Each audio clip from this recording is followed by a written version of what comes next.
বিরিয়ানি খেতে কার না ভালো লাগে, আর সেটা যদি হয় এরকম লোভনীয় চিকেনের বিরিয়ানি, তাহলে তো আর কোনো কথাই নেই। আসসালামু আলাইকুম, ওয়েলকাম টু আরশিস কুকিং ডায়েরি। আজকের রেসিপিতে থাকছে চিকেন দম বিরিয়ানি। যেহেতু দমে রেখে এই বিরিয়ানিটি রান্না করা হয়, সেজন্য এটাকে দম বিরিয়ানি বলে।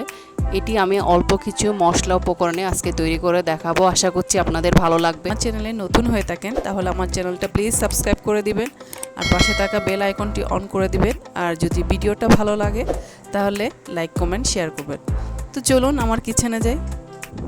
এখানে আমি 1 কেজি পরিমাণ চিনি গুঁড়ার চাল নিয়ে খুব ভালোভাবে পরিষ্কার করে ধুয়ে একটা ঝাঁঝরিতে পানি ঝরতে দিয়ে দিয়েছি, এবং এখানে একটা বাটিতে আমি 500 গ্রাম পরিমাণ মুরগির মাংসকে রেগুলার পিস করে কেটে ধুয়ে পরিষ্কার করে নিয়ে নিয়েছি।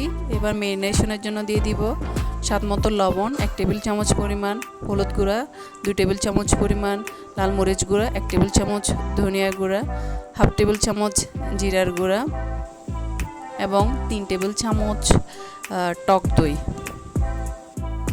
আমি খুব ভালোভাবে সবগুলো উপকরণকে মাংসের সাথে মেখে ম্যারিনেশনের জন্য রেখে দেব 15 মিনিটের জন্য। এখানে ম্যারিনেশনের সাথে আমি একটা জিনিস স্কিপ করছি। এখানে আমি এর মধ্যে দিয়ে দিয়েছি একটা বড় সাইজের পেঁয়াজ বাটা, 1 টেবিল চামচ আদা বাটা এবং 1 টেবিল চামচ রসুন বাটা। চুলায় একটা হাঁড়ি বসিয়ে এর মধ্যে কিছু আস্ত মশলা দিয়ে দিব, একটা তেজপাতা, অল্প কিছু জিরা, এলাচ কয়েকটা, দারুচিনি এবং লবঙ্গ। পানিটা যখন একটু বলক আসা শুরু করবে তখন আমি আগে থেকে ধুয়ে রাখা পানি জড়ানো চালগুলো এর মধ্যে দিয়ে দিব। একটু নেড়ে নিব চালগুলোকে এবং একটু স্বাদ মতো লবণও এতে দিয়ে দিব চালের মধ্যে। বিরিয়ানিটা আমি আজকে রাঁধুনি প্যাকেট মশলা দিয়ে করব। চালগুলো যখন 80% মতো হয়ে যাবে তখন আমি একটা কাঠির সাহায্যে চালগুলোকে চেক করে দেখব। খুব বেশি শক্ত থাকবে না, আবার খুব বেশি নরমও হবে না। এই অবস্থায় আমি চালগুলোকে ঝাঁঝরিতে ঢেলে নিব। এবার একটি সসপ্যানে পরিমাণ মতো তেল দিয়ে কিছু আস্ত মশলা ফোড়ন দিয়ে আমি আগে থেকে ম্যারিনেট করা মাংসগুলো এতে দিয়ে দিব, এবং দিয়ে দিব সামান্য পরিমাণে বিরিয়ানি মশলা। এবার মাংসগুলোকে খুব ভালোভাবে উল্টিয়ে নিব। আমি মাংসগুলোকে ডিপ ফ্রাই করব তেলের মধ্যে। যখন ডিপ ফ্রাই শেষ হয়ে যাবে তখন আমি তেল থেকে মাংসগুলোকে উঠিয়ে নিব, এবং এই যে তেলটা দেখতে পাচ্ছেন সেটা আমি পরবর্তীতে ইউজ করব। এবার আমি যে চালটা 80% মতো রান্না করছিলাম ওখান থেকে অল্প কিছু ভাত নিয়ে আমি একটা লেয়ার তৈরি করব। বিরিয়ানিটা আমি কয়েকটা লেয়ারে ইউজ করব।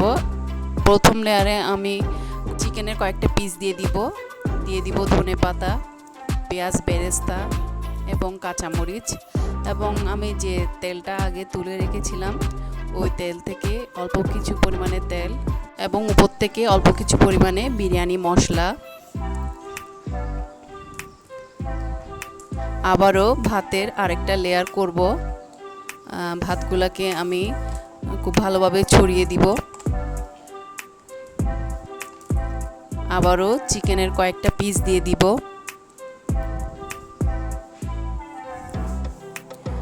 ধনেপাতা, কাঁচামরিচ, পেঁয়াজ বেরেস্তা এবং আগে থেকে তুলে রাখা তেল এবং বিরিয়ানি মশলা। যেহেতু এটা লেয়ারে লেয়ারে হবে তাই এটাকে চিকেন লেয়ার দম বিরিয়ানি বলে। প্রতিটা লেয়ারে আমি সেম আগের পদ্ধতিটাই ফলো করব। আবারও ভাতের আরেকটা লেয়ার করব। দিয়ে দিব চিকেনের কয়েকটা পিস, ধনেপাতা, বিরিয়ানি মশলা, পেঁয়াজ বেরেস্তা, কাঁচামরিচ এবং আগে থেকে উঠিয়ে রাখা তেল। এভাবে আমি পুরো প্রসেসটা কমপ্লিট করব চিকেনের এবং ভাতের লেয়ারগুলা।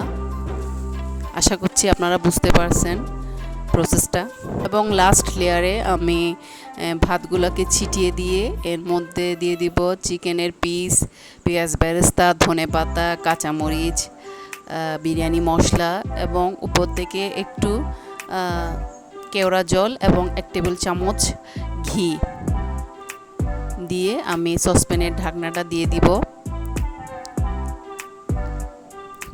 একটু পর আমি ঢাকনাটা উল্টিয়ে হাফ কাপ দুধ দিয়ে আবারও ঢাকনাটা দিয়ে দিব এবং সসপ্যানের নিচে একটা তাওয়া দিয়ে চুলার জালটা একদম লোতে করে আমি আধা ঘন্টার জন্য এই চিকেন বিরিয়ানিটা দমে রেখে দিব এবং আধা ঘন্টা পরে ফিরছি।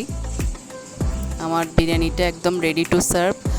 আপনাদেরকে ফাইনাল লুকটা দেখাচ্ছি। দেখুন কতটা লোভনীয় হয়েছে এবং খেতেও অসাধারণ হয়েছিল। আশা করছি আপনাদের ভালো লেগেছে। যদি ভালো লাগে তাহলে আমাকে কমেন্ট বক্সে জানাতে ভুলবেন না।